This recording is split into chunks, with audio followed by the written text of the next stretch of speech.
So I ended up talking about um, the crucifixion. So what I was saying was Joseph was quote unquote sacrificed. It was kind of a death and a resurrection.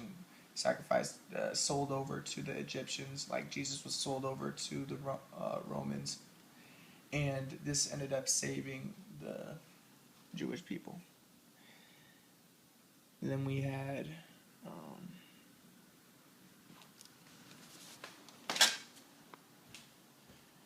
we had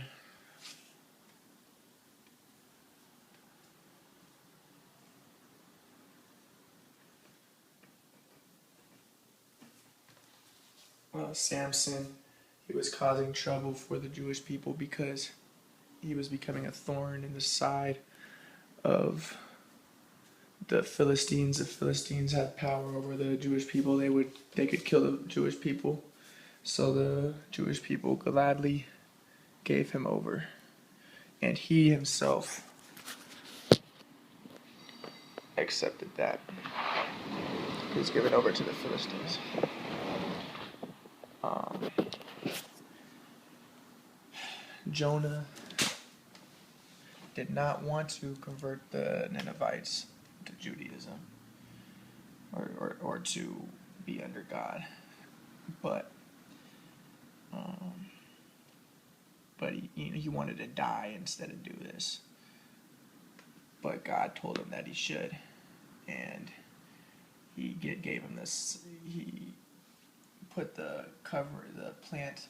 He made a plant grow to protect Jonah, symbolizing the protection that the converting the Ninevites would bring him and the Israelites, because the Ninevites were a group that was an enemy to the Israelites. They were a Gentile group that could potentially be an enemy to the Israelites and kill them.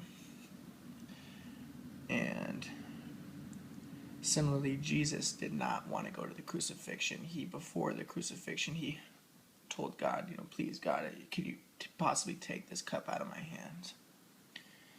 But he ended up doing it anyways. And the thesis is that he converted. He had a lot of the world convert to sects of Judaism, which is Christianity and Islam. They are sects of Judaism in that they believe in the Jewish patriarchs, Abraham, Isaac, and Jacob. They believe in everything that the Jews believe from the Old Testament, but they also add on to it. And throughout history, although there has been anti-Jewish sentiment, they also have helped preserve the Jewish people. The Egyptians, they liked Joseph.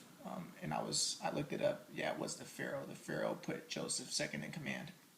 And then he ended up saving, he was an Egyptian. He ended up saving the Israelites and having the Israelites live in Egypt. Well, the same thing with the Gentiles that were converted to Christianity and Islam.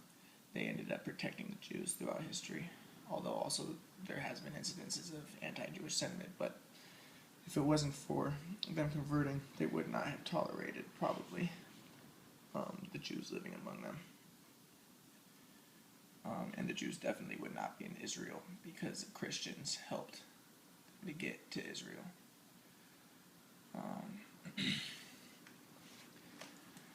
Okay.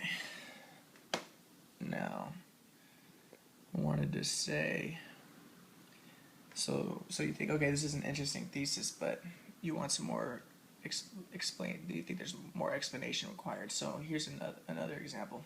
So the Israelites were in Egypt in the story of the Exodus, and in this story, the Israelites had to sacrifice a male lamb. So what happened was Moses was trying to get the Israelites free from subservience under the Egyptians, from being their slaves, and that God was sending the 10 plagues against the Pharaoh because the Pharaoh, although he kept on saying that he would give in, and although he kept on saying that he believed in God and that he would given. He was kind of second quadrant oriented. He would say, okay, I'm going to do this. Yeah, okay, I believe you. But then his heart would harden, and then he would continue to keep the Israelites as slaves. Well, finally, God said, okay, this is going to be I think it was the last plague, where what the Israelites have to do is they have to sacrifice a male lamb, the firstborn male lamb, and wipe its blood on their doors. And what God would do is he would pass over all of the Jewish people's houses who had sacrificed this male lamb, the firstborn male lamb, and he would not kill the Jewish people in the house, but all the Egyptian people, he would kill all their firstborn sons. And there's more to be explained, but this was essentially what happened. So then God went over the Jewish people's houses, and then he killed all the firstborn Egyptian sons. And the Jews then, tried to escape. They escaped. They crossed the Reed Sea, and it's not the Red Sea. It's actually the Reed Sea. And then, because Red Sea was a mistranslation, and then they made it to, I guess, freedom. So, by sacrificing the firstborn male lamb, the Jews protected themselves, and this helped them to be saved. Well, when Jesus was crucified, it says in John that he was crucified on the Passover, or it was the day after the Passover, I forget exactly, but I guess it was the Passover, I don't know. But the Jews were eating the Passover Seder, or the Passover dinner. This was the Last Supper that's portrayed in the Gospels. This was a Passover feast. And then Jesus was sacrificed at the hour that it says in John that he was sacrificed. It says what hour he was sacrificed, and this was the same hour that the lamb is supposed to be sacrificed to commemorate the Exodus from Egypt when the Jews were saved. So Jesus was a symbol of that lamb. He was put in place of that lamb in order to save the Jews again. Now you're still saying, well, okay, what you're saying makes sense, but still, there's still more explaining to do. So I say, okay, and then Jesus even said that he didn't come to perform signs or miracles. The sign that he came to perform was like Jonah. And what does he mean? So I went to a church, and the church was explaining the sign that Jonah performed. His ultimate sign was that he converted the Ninevites, the Gentiles, to Christianity. I mean, not to Christianity, but to Judaism. And this is what Jesus did. He converted he ended up in the end having the Gentiles convert to Christianity, and this was his ultimate sign.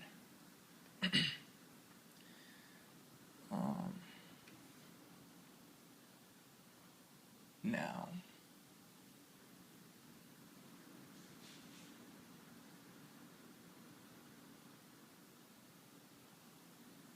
what else do I want to say about that? So then there's other examples. So remember I said that the Jews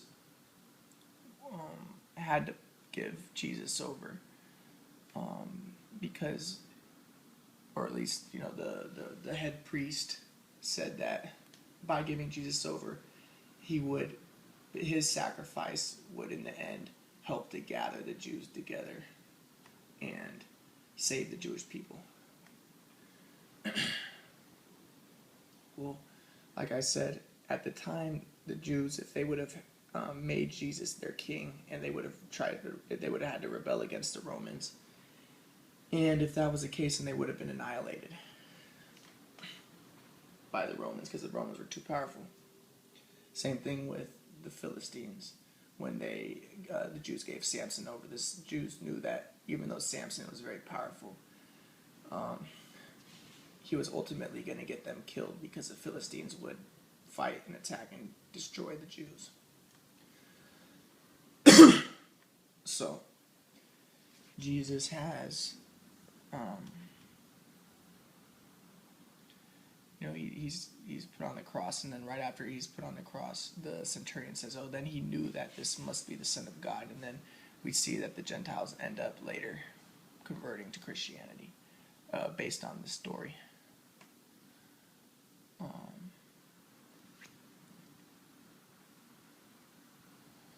So there's another example. After Jesus fed the multitudes with the bread, the Jews, some Jews wanted to, they said that he was a prophet, and they wanted to make him their king.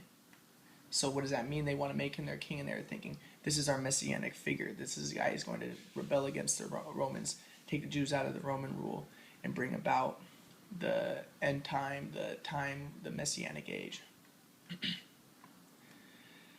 But Jesus said, it says that Jesus did not want them to make him king by force, and therefore went to the mountains, retreated to the mountains.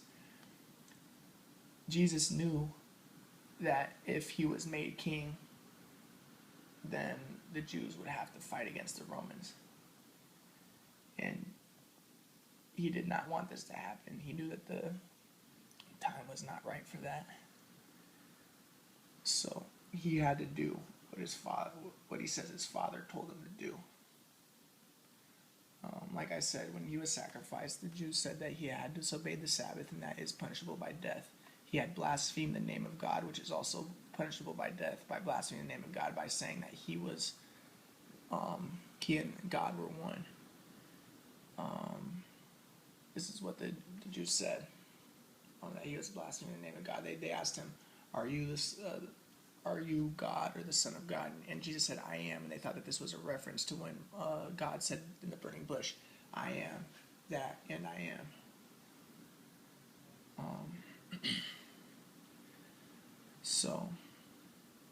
But like I said, by sacrificing Jesus,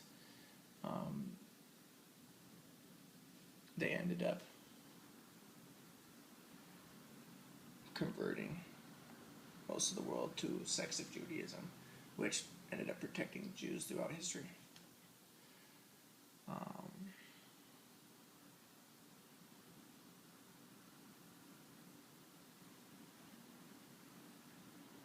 And that's about all I want to say with that. I think it's pretty self-evident, so. Alright.